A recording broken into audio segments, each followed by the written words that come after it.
Why the petrol prices are increasing continuously and why the government is not able to reduce the prices of the petroleum and diesel even after this much pressure from everywhere.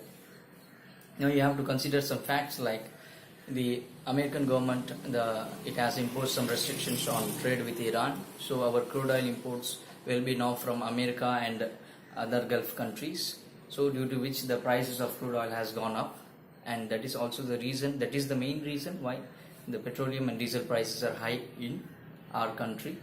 Now there are suggestions from everywhere that the government are charging a lot of taxes, they can reduce their taxes and the prices of the petroleum and diesel can be reduced, but still the government is not reducing their taxes. Why and what is the reason behind it?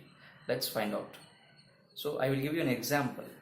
Consider that you are a salaried person, you are earning a salary of around 20,000 rupees per month. So every month in the beginning of the month, you or by your everyday or by habit, you have some allocation of your salary to some expenses. Every month you will in the beginning you will decide that your 20,000 will be spent for rent, for food and consumables and for other expenses. So you will make a budget yourself for your salary, and at the end of the month you have to pay all the expenses. So this is how you define. But at the end of the month you find out that your salary is not 20,000, it's only 15,000. Your salary was 20,000, but suddenly you are receiving only 15,000 due to some reasons which are not avoidable. So now what will happen?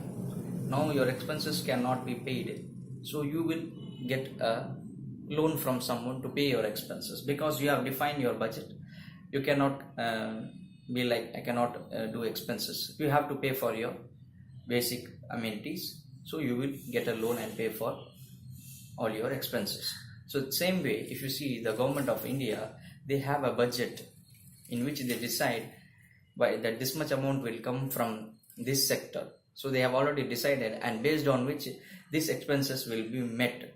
They would have already decided that by a calculation of the projection of the financial statements, that this much revenue will come from these taxes. So from petroleum and diesel, this much taxes will come, and this income will be spent in these areas. They would have already decided, and suddenly the prices has gone up, and now you are asking the government to reduce the taxes.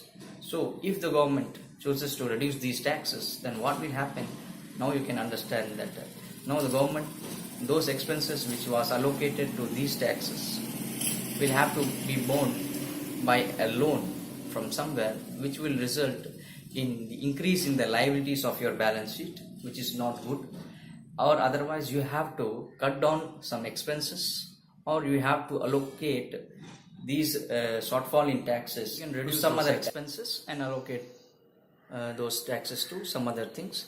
So this can only be done. So this is why the reason is behind, this is what is the reason behind why the government is not reducing the taxes.